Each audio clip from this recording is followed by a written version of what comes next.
भक्ति, भजन और प्रवचन के अद्भुत संगम में डूबने के लिए सब्सक्राइब करें आस्था टीवी के YouTube चैनल को और ताज़ा अपडेट के लिए बेल आइकॉन पर क्लिक करना न भूलें।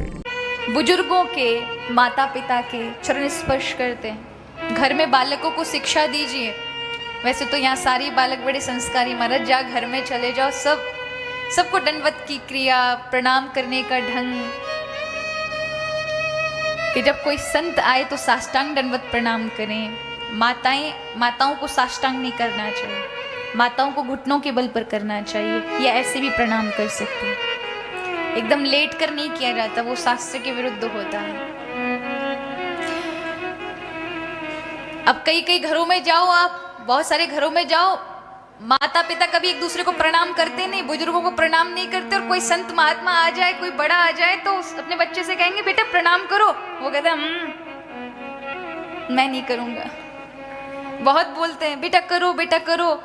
अब बेटे ने खुद देखा होगा तभी तो करेगा, छोटा सा बालक है, खुद करते हुए देखा होगा कि दादी बाबा को करते हैं, हमारे माता पिता दादा दादी उनको करते हैं, तो वही देखकर बालकों में संस्कार पड़ते हैं।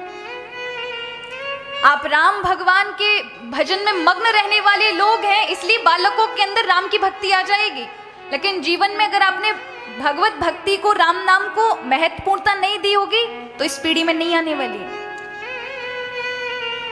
इसलिए याद रखें, आप चाहे कितनी भी शिक्षा दें, अच्छे स्कूल में पढ़ा लें, अच्छी यूनिवर्सिटी में पढ़ा लें, विदेशों में पढ़ा लें, यदि आपने उन्हें संस्कार और भावनाओं से नहीं जोड़ा तो वही वाली बात होगी कि फिर आपको, जैसे चिड़िया के जो पुत्र होते हैं ना छोटे छोटे, वो उनको खिलाती है पिलाती है, अब खुद भूखी रहकर उनका पेट भरती है, और एक समय आता है कि पंख होते ही उड़ जाते हैं, उनको नहीं देखते। इसलिए याद रखिए, शिक्षा से ज्यादा संस्कार, भावनाएं बहुत महत्वपूर्ण है। संतों के आशीर्वाद से, शास्त्रों आदि का अध्ययन करा करके, कहीं भी कोई व्यवहारिक कार्य हो रहा हो बच्चों को लेके जाएं, जन्मदिन आदि हो, आपकी शादी की एनिवर्सरी हो, मनाते हैं आप लोग, जन्मदिन मनाते हैं, मत करिए उतना विशालता कि लाखों रुपए खर्च करके कार्ड बंटवा रहे हैं, बड़े बड़े केक मंगा रहे हैं। ले जाइए अनाथ आश्रम में, बच्चों को जोड़िए कि ऐसे ऐसे बालक है जिनके माता पिता नहीं है, आप इतना सुख भोग रहे हैं लेकिन इनके पास एक पेंसिल, एक कॉपी के लिए भी पैसा नहीं होता।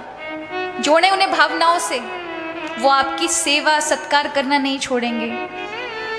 उन्हें किसी प्रकार की, कभी उनसे कोई गलती नहीं होगी, हमेशा माता पिता की आज्ञा में रहेंगे।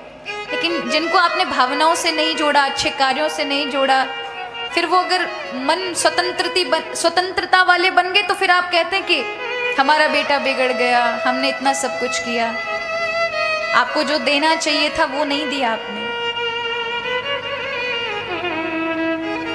आज ये कलंक है हमारे कि वृद्धाश्रम आदि खुले रहते हैं, माता पिताओं के सम्मान में कमी आती है क्योंकि हम भावनाओं से नहीं जोड़ रहे हैं। इसलिए मेरी यहाँ जितने भी माता पिता बैठे उन सबसे खूब हाथ जोड़कर विनम्र प्रार्थना है कि आप बालकों को खूब अच्छी शिक्षा दें, लेकिन साथ ही साथ व्यवहारिक चीज़ों में भी उन्हें शिक्षा दें।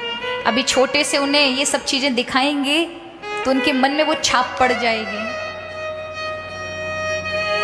जिस बालक ने बचपन से दुख देखे होंगे, व्यवहारों से जुड़ा होगा, भगवत नाम भजन किया होगा, वो कभी भूलवश अपने माता पिता का निरादर नहीं कर सकता। कर भी दे कदंचित, इस वाणी से निकल भी जाए तो क्षमा याचन करेगा। लेकिन जिसने कभी कुछ ऐसा देखा नहीं है, भावनाओं से कभी जुड़ा नहीं है, तो अगर आपको उल्टा सीधा भी बोलकर छोड़कर चला जाएगा ना, तो उससे कोई प्रवचन का भी फर्क नहीं पड़ने वाला। इसलिए इस बात का ध्यान रखें।